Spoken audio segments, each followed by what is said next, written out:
Hey everyone, and welcome. Today we're going to crack open the official softball rulebook. But don't worry, we're not going to get lost in all that dense, technical language. Instead, we're going to break down the absolute essential rules that every player, coach, and fan really needs to know, using this simple guide to walk us through it. So here's our game plan. First up, we'll cover the basics you need before the first pitch is even thrown. Then we'll jump into what it actually takes to win a regular game.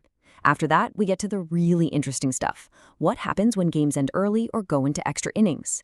And finally, we'll tackle the super important rules for when you think the umpire just got the call wrong. All right, let's dive right in with the fundamentals. Before anyone even steps up to the plate, there are a couple of key ideas that really set the stage for everything else that happens. At its core, it all comes down to two simple roles. At any point in the game, you're either the offensive team, that's the team at bat trying to score runs, or you're the defensive team, spread out on the field doing everything you can to stop them.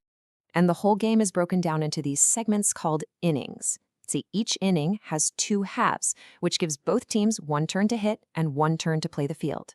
It's all designed to give each side a totally fair shot at both offense and defense. Okay, so we've got the basics set up down, but how does a team actually win a standard by-the-book game of softball? Let's get into the mechanics of what it takes to get that W. A regulation game is 7 innings long. That's kind of the sweet spot, right? It's long enough for a full game with comebacks and strategy, but not so long it takes up your entire day. Once each team has had their 7 chances to bat, the team with more runs is the winner. It's as simple as that. And this is the name of the game right here, scoring a run. It's not just about hitting the ball.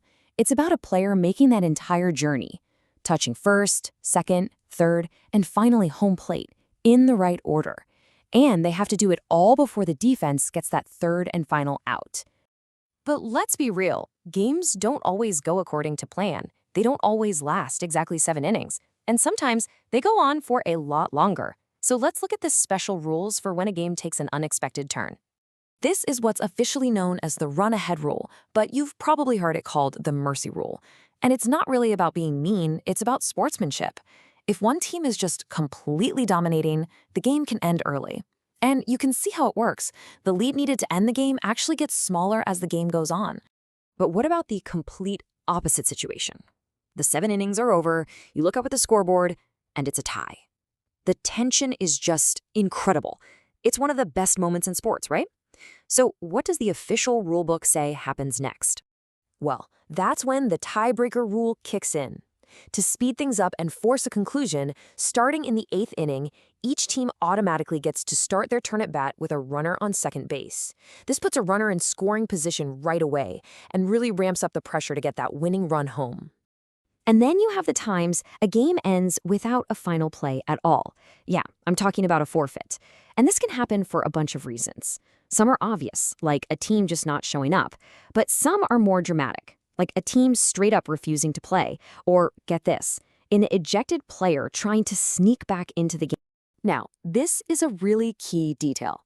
When a game ends in a forfeit, whatever the score was on the field gets totally wiped out. The rulebook makes it super simple. The official final score is recorded as a 7-0 win for the other team. Okay, let's move on to a really critical part of the game, one that causes a ton of confusion and, let's be honest, a lot of yelling.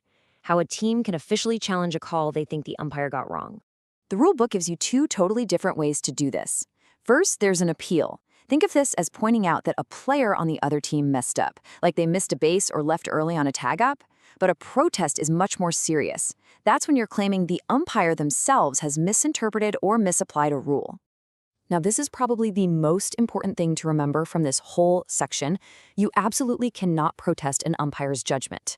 Calls like safe or out, ball or strike, fair or foul, they're final. The rulebook is crystal clear that you can only protest the application of a rule, not how good an umpire's eyesight is.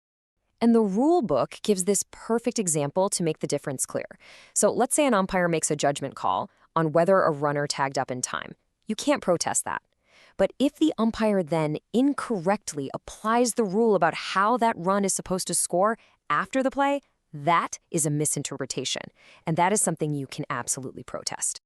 So if you do want to file a protest, you can't just complain about it in the parking lot after the game. There's a whole official process. The manager has to tell the plate umpire right then and there. The game actually keeps going, but it's under protest. Then they have to file a formal written protest later on. And if they win, the game might even get replayed from the exact moment of that bad call. So at the end of the day, all these rules create the framework for a fair game, but they also highlight just how much authority and responsibility we put on the umpire. They're not just making calls, they're interpreting this complex document in real time, under pressure. It kind of leaves you with a big question, doesn't it? In the heat of the moment, where does the black and white rule end, and where does human judgment truly begin?